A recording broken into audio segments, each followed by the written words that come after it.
Bon les amis, j'espère que vous allez bien, ça fait extrêmement plaisir de vous retrouver aujourd'hui. Sur cette première vidéo, on est obligé de parler de ce personnage-là. Oui, le tas d'ordures qui se prend pas pour de la merde. Le Conseil d'État a jugé pour savoir si oui ou non C8 et Énergie 12 vont être refusés une bonne fois pour toutes. Le Conseil juge que l'Arcom n'a pas commis d'illégalité dans son analyse qui a mené à écarter C8 et Énergie 12, aussi bien que l'appréciation qu'elle a portée sur chacun des dossiers que dans sa comparaison de leur mérite. Toutefois, compte tenu du fait que le groupe Canal+ a retiré sa candidature pour les 4 chaînes payantes, 6 jours avant la décision de l'Arcom, le Conseil d'État juge que le régulateur doit sans délai lancer une nouvelle procédure d'étude d'impact de consultation publique pour évaluer si la nouvelle appel à la candidature doit être lancée pour attribuer ces 4 fréquences vacantes. Je vous le dis les amis, les Français ne peuvent plus supporter Cyril Hanouna. C'est un personnage arrogant, insultant envers les Français et qui croit que la France lui appartient. Je suis pas seul à le dire les amis. Sur Europe 1, on a une dame qui s'est exprimée envers Cyril Hanouna. Et ce que représente Cyril Hanouna pour cette dame-là. Elle a expliqué que Cyril Hanouna, on en a marre de le voir. Je suis content qu'il ne soit plus sur C8, déclare Jacqueline, auditrice sur Pascal Prod. Bref les amis, on regarde la vidéo et on fait une petite réaction. Vous êtes pour la fermeture de C8, c'est ça qui m'étonne. Je ne suis pas. Je dis pas la fermeture de C8, c'est que Cyril Hanouna, on en a marre de le voir. Mais oui, voilà, mais vous avez raison si vous voulez, mais changez de chaîne, c'est ça que je comprends pas, il y a 300 chaînes. Mais vous inquiétez pas, je change de chaîne, je regarde pas. Mais on a le droit de dire cette personne qui se permet de toujours critiquer ses collègues de travail, des machins, Yann Marquez, c'est machin, et celui-là, il est ceci, il est cela. Mais bien sûr les amis, c'est ça qu'on supporte pas. Une personne qui a un ego démesuré, mais vraiment démesuré. Il se prend vraiment pas pour de la merde. En plus on le voit bien, il insulte ses propres chroniqueurs. Celui-là qui lui ramène le beurre sur la table. Parce que le savez-vous, sans ces chroniqueurs, même si on les aime, qu'on les aime ou qu'on les aime pas, c'est eux qui font marcher TPMP. Et c'est pas Cyril Hanouna, que je rappelle, qui avait soufflé dans le cul d'un chien. Bon, ça devient fatigant, et si ça lui convient pas, il se tait, et puis c'est tout. Mais d'abord, vous avez raison de penser ce que vous pensez par définition. Moi, ça ne me gêne pas que vous pensiez ça. Il y a plein de gens aussi qui me détestent moi, qui disent que je coupe la parole, que je suis insupportable, etc. Tout ça, ça s'entend. Mais ce qui est intéressant, c'est la pluralité, Jacqueline. Oui, non, mais là... Donc, en fait, vous êtes d'accord avec nous, vous êtes contre la suppression de C8. Je suis pas contre C8, je suis contre Monsieur Hanouna. Il n'y a pas que lui. Il s'appelle Hanouna, il s'appelle pas Hanouna.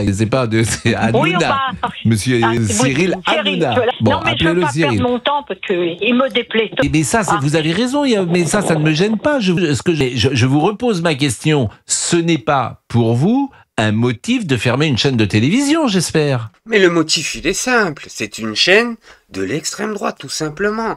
On le voit bien. À chaque fois, ils sont là pour cracher sur les députés de la France Insoumise. Je dirais même sur toute la gauche en général.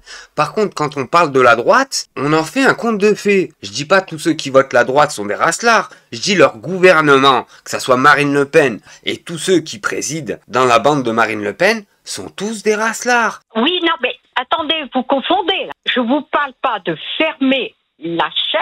Vous voulez qu'on ferme que monsieur n'y soit plus. Mais voilà, qu'est-ce que ça change? Mais ce que je ne comprends pas, qu'est-ce que ça change pour vous qu'il n'y soit plus puisque vous ne le regardiez pas? Non, mais à la fin, et on l'entend partout, on regarde les. Mais qu'est-ce que vous appelez partout?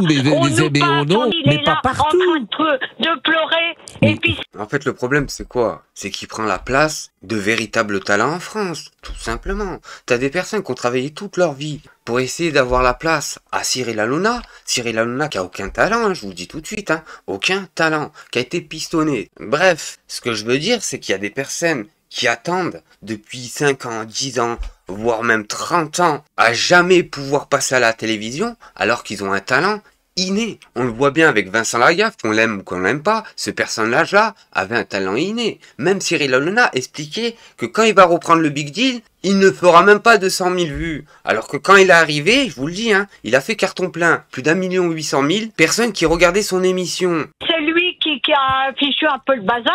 Jacqueline, on ne l'entend pas partout, on ne l'entend que sur C8. Donc si vous voulez pas, c'est comme... Non, on passe et sur Europe 1 également, mais si vous voulez pas l'entendre, vous écoutez ni Europe 1 ni C8. Mais vous inquiétez pas, je l'écoute pas. Ah donc je repose ma question, qu'est-ce que ça change?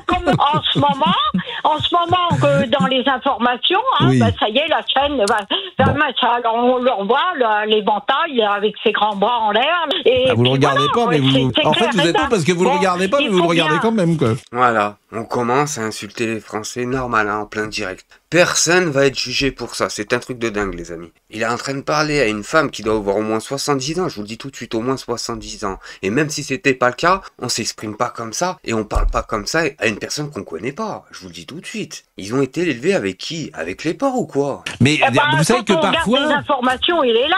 On le voit, et puis c'est tout. Bah, quand on Hein, regarde, il est là, préfère, non, il est pas là regarder sur autre chose TF1, plus il est pas sur intéressant France que 2. l'entendre. Il présente pas le JT, Cyril Hanouna, je vois pas pourquoi vous dites qu'on regarde des informations, il Non, est mais là. chacun, vous êtes amis, chacun son truc. Hein. Bon, Oui. moi, on a le droit de dire que cet homme, et d'ailleurs, quand son parler et tout, Oui, c'est- Mais le problème, c'est quoi véritablement? C'est Cyril Hanouna et tous les autres. Hein. Pourquoi les amis? Parce qu'on voit toujours les mêmes à la télé. C'est bizarre ça, toujours les mêmes. Pascal Prod, Cyril Hanouna et tous les autres pistonnés qui ont été mis là exprès par des personnes qui veulent lancer une propagande d'extrême droite. Parce que le savez-vous, les PDG qui contrôlent ces chaînes-là sont tous de droite. C'est bizarre ça.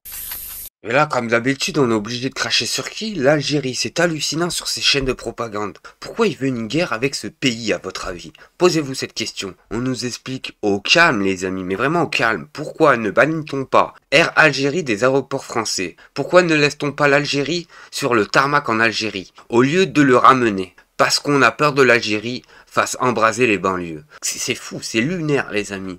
Pourquoi à chaque fois, systématiquement, on ramène les immigrés ou les Algériens aux banlieues? Mais c'est n'importe quoi. Vous savez combien d'Algérie il y a en France? Vous savez combien d'Algériens il y a en France? Et je vais vous le dire, hein. D'après les estimations avancées par l'édit directeur, la France compte environ 900 000 immigrés algériens. Écoutez bien, hein, 900 000. Hein. Ce chiffre inclut les personnes nées en Algérie et résidant en France, qu'elles aient conservé leur nationalité d'origine ou qu'elles aient acquis la nationalité française. Cependant, cette donnée n'est plus partie visible d'un phénomène plus large. Et écoutez bien, là ça devient intéressant. Si l'on élargit la perspective à l'ensemble de la génération d'origine algérienne, incluant les enfants et les petits-enfants d'immigrés, la population concernée atteint environ 2,5 millions de personnes. Vous pensez bien que sur ces 2,5 millions de personnes, ils n'habitent pas tous en banlieue, vous le pensez bien. Et c'est ça le problème que j'ai avec ces personnes. À chaque fois, ils font ça. Quand ils parlent d'immigration, directement, les banlieues, les banlieues, les banlieues. Comme s'il y avait que des Noirs et des Arabes là-bas. Non, les amis, je vous le dis, hein. Moi, de base, je viens de là-bas. Et je vous le dis, hein. Il y a des Blancs, il y a des Chinois, il y a des Arabes, il y a de tout, hein. Et c'est ça qui est beau dans les quartiers en France. Ordinaire se dit quoi? Il se dit pourquoi ne bannit-on pas Air Algérie des aéroports français? Parce qu'en attendant, j'imagine qu'on a payé les 6 voyages dont je vous parlais. Et pourquoi, une fois que l'Algérien est sur le tarmac, pourquoi ne le laisse-t-on pas? Il est en Algérie. Pourquoi on replie gentiment les bagages avec lui dedans? C'est un peu dur. Pardon, mais C'est ce qu'aurait fait Trump, selon vous. c'est ce qu'aurait fait Trump, mais ça me paraît assez évident. Et pourquoi ne mettons pas en œuvre d'autres solutions, celles suggérées notamment par l'ancien ambassadeur en Algérie, Xavier Driancourt? Et là, c'est incompréhensible. Peut-être parce que le gouvernement algérien pourrait déclencher à distance les banlieues. Moi, je ne vois pas d'autre explication. Et on parle de l'ingérence américaine, mais l'ingérence algérienne, c'est encore au-dessus. Vous voyez, on dit n'importe quoi, mais vraiment n'importe quoi sur ces émissions de propagande. On explique que l'Algérie aurait un bouton magique qui déclencherait, et dès que c'est déclenché, boum, t'as les banlieues en France qui s'embrasent. Mais le savez-vous, la plupart des banlieusards en France, c'est à peine s'ils connaissent l'Algérie, où ils connaissent les pays natals de leurs parents. Je vous le dis tout de suite. À part quand ils y vont en vacances une fois par an, ils connaissent pas le pays, je vous le dis tout de suite. Et cette personne-là vient mentir en direct à la France. C'est hallucinant, les amis. J'ai juste une question à poser à l'ARCOM. Qu'est-ce que vous faites pour ces chaînes-là et pour ces personnes-là qui essayent de diviser les Français? Et Xavier Driancourt a expliqué 1000 fois ce qu'on pourrait faire pour inverser le rapport de force. Donc ce fameux traité de 68, cet accord de 68. Alors celui-là, on en parle le matin, à midi, le soir, et il ne se passe absolument rien. La dénonciation des lettres d'échange de 2017 qui permet à des diplomates d'Alger de se déplacer en France sans autorisation, sans visa. On pourrait refuser de façon souveraine des visas, par exemple des visas étudiants. Vous savez, les Algériens Algériens, ils se gênent pas. Il y a des pieds noirs qui voulaient aller entretenir les tombes de leurs ancêtres. On leur a dit, bah non, vous pouvez pas, parce que l'Algérie, pourquoi? Bah parce que l'Algérie est souveraine, elle n'a pas à vous dire pourquoi. Donc on pourrait faire la même chose. Vous voyez, même les journalistes peuvent pas aller en Algérie, on leur refuse. Il y a que Mediapart qui a le droit d'y aller quand il veut enquêter sur Kamel Daoud. Donc tout cela n'est pas mis en place. Mais oui, mais c'est normal qu'ils vous acceptent pas et qu'ils acceptent des chaînes comme Mediapart.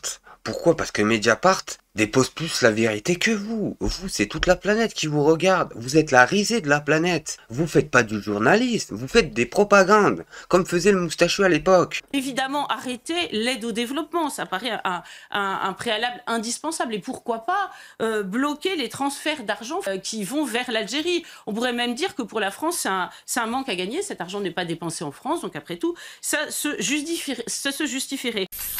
Et là les amis, c'est impressionnant, vous allez voir, c'est à mourir de rire. On a le sénateur du RN qui bafouille quand on lui rappelle que Monsieur Ferrand va présider au conseil institutionnel grâce à eux. Bref les amis, on regarde la vidéo et on fait une petite réaction. Fondé absolument tout. En l'occurrence, il s'agissait de choisir un président du Conseil constitutionnel et que Richard Ferrand, vous allez manifestement très bien, vous vous expliquerez devant vos électeurs. En l'occurrence, vous dites, le président de la République risquait de nommer Christiane Taubira. Le nom de Christiane Taubira n'a absolument jamais été prononcé et donc la réalité, c'est que vous avancez des prétextes et qu'il y a en réalité manifestement quelque chose qui ressemble à un marchandage, un deal secret qui vise à éviter l'inéligibilité à Madame Le Pen. Je le dis, je le répète, parce que c'est la vérité, quoi que vous puissiez en dire. Sinon, personne ne peut expliquer que l'opposition que constitue le Rassemblement national, en tout cas prétendument, se soit transformée en béquille de la Macronie aujourd'hui. Ce qui est curieux pour des élus qui se présentent comme l'opposition à Emmanuel Macron, et de fait, par leur abstention, ils permettent à Richard Ferrand, c'est-à-dire à un très proche du président de la République, de se retrouver à la tête de cette institution.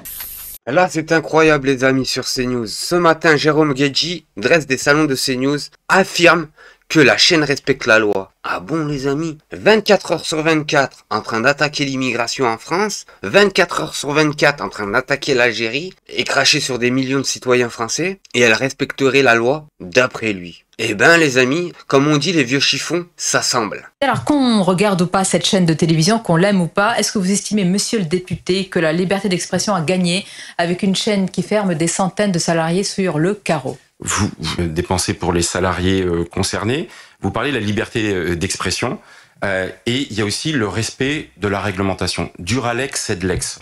Moi, ce que je regrette, c'est qu'après toutes les alertes qui aient pu être faites, en application à la fois des observations de l'ARCOM, confirmées par le Conseil d'État, c'est qu'il n'y ait pas eu un changement de pratique. Voilà, je le regrette. Nous sommes sur une chaîne et une radio qui respectent, qui ne sont pas vus remettre en question leur fréquence, parce que quand il y a des lois, et ici comme ailleurs, on est attaché au respect des lois, et qu'il y a des alertes qui sont faites, eh bien, il faut les respecter. Moi, j'aurais pas cherché à freiner que Cyril Hanouna, hein. Je vous le dis tout de suite. J'aurais fermé CNews, BFM TV, au plus vite, hein, C8, et toutes ces chaînes qui ramènent la haine en France, hein, je vous le dis, hein, et qui séparent les Français une nouvelle fois. Bref, les amis, on change de vidéo. Et pendant ce temps-là, en commission d'enquête sur les dérapages des finances publiques, Elisabeth Borne a envie de faire une nouvelle fois un 49.3. La liberté en France, c'est fini. On est tenu par des personnes qui sont en train de resserrer les taux sur nous. On regarde la vidéo et on fait une petite réaction. Pour lesquels, à ce moment-là, les chiffres qui commencent, dont on a les informations sur le fait que le déficit est plus important, et dont Bruno Le Maire explique pourquoi il n'a pas fait, je comprends que, parce que c'est toujours ma question, que vous n'êtes pas dans... vous n'avez pas cette information, ou en tout cas vous n'avez pas, j'allais dire, le même objectif que Bruno Le Maire. C'est ça que vous êtes en train de me dire. Il y a pas ça vous est pas partagé, la préoccupation de Bruno Le Maire, parce que là ce que je vous cite, c'est des notes qui sont celles de Bruno Le Maire, donc il y a bien une non, mais information. postérieurement à mon départ. Moi, donc je vais pas vous me dites à ce moment-là, c'est pas le cas. Je ne vais pas me prononcer sur des notes qui ont été écrites postérieurement à mon départ, sur la base de réflexion postérieure à mon départ. D'accord, mais au moment où vous étiez en place, il n'y a donc pas eu au niveau de Matignon des décisions d'afficher les objectifs de croissance ou de déficit plus ambitieux que ce que vous étiez en train d'avoir. C'est ce que je note. Mais Monsieur le Président, je voudrais insister sur ce point. Vous avez auditionné la directrice du budget. Non, mais là, j'auditionne la ministre. Je vous pose une question. Oui, excusez-moi. Je réponds à votre question qu'à mon niveau, il y a une alerte qui m'est remontée mi-décembre, je le redis, à quelques heures du dernier 49.3 sur le projet de loi de finances pour 2024, alors que le PLFSS a d'ores et déjà été adopté et alors que le projet de loi de fin de gestion a été promulgué. qui traduit des interrogations des services du ministère de l'économie sur les recettes. Interrogations dont les services ont dû vous expliquer, et les ministres aussi, qu'à ce moment, personne n'est capable de quantifier ce que sera la moindre recette pour 2024. Et donc, dans ce contexte, on n'a pas évidemment de discussion sur des nouvelles hypothèses de déficit qui pourraient être à retenir ultérieurement et manifestement pour lesquelles on n'a pas les éléments pour les construire. À chaque fois, en fait, ils répondent pas. Tout simplement. Pourtant, les questions, ils sont simples. Où est passé l'argent? C'est ton travail de savoir où l'argent est passé. Eh ben non, les amis. Ils ne le savent pas, ils sont là, ils nous roulent dans la farine. Et vous allez voir que ces personnes-là vont rien avoir. Posez-vous la question pourquoi, les amis? Eh ben, Clémence Guettet, députée de la France Insoumise, va vous expliquer où est passé cet argent. Il y a 2 fois plus de milliardaires maintenant qu'avant la Macronie. C'est bizarre, ça. C'est un immense vol en bande organisée. Il faut le retour des mécanismes de contrôle et de régulation qui ont été totalement effacés sous Macron. Bref, les amis. On regarde la vidéo et on fait une petite réaction. Donc ce qu'on voit là, c'est l'évolution des revenus entre 2014 et 2021. Donc la fin du hollandisme et le début de la Macronie. Mais 2014, il y a quelqu'un qui est devenu ministre de l'économie, si vous vous rappelez bien. Et donc, en fait, on voit l'évolution des revenus. Et ce qu'on voit, c'est que pour les plus pauvres, ça s'effondre. En fait, c'est vraiment négatif. Donc ça veut dire une perte de revenus, une perte de pouvoir d'achat en réalité. Et pour les plus riches, ça explose. Parce qu'en fait, on a... Non mais franchement, regardez la barre. Regardez la barre. Et après, il nous explique où est passé l'argent. Bah l'argent, il est là. Hein. Tout simplement, il faut venir le chercher. Il faut venir le récupérer. Ces personnes-là, on sait où ils sont. Il y a juste à les convoquer et venir récupérer l'argent qu'ils ont volé aux Français parce qu'on appelle ça du vol organisé, hein, tout simplement. Sous Macron, il y a un dogme absolu de protection des plus riches. Presque religieux. Presque, je n'irai pas jusque-là, mais en tout cas, l'idée, absolument pas prouvée économiquement, que les riches s'enfuiraient si jamais la moindre petite mesure de rééquilibrage et de partage des richesses était appliquée.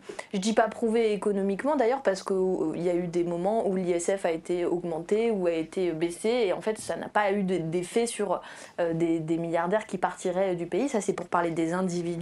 Et en fait il en va de même dans les grands groupes et c'est ce que tu as expliqué, c'est que il y a des aides publiques qui ont été captées massivement par les plus grands groupes au détriment des TPE-PME, donc les plus petites entreprises, sous la Macronie de manière hallucinante.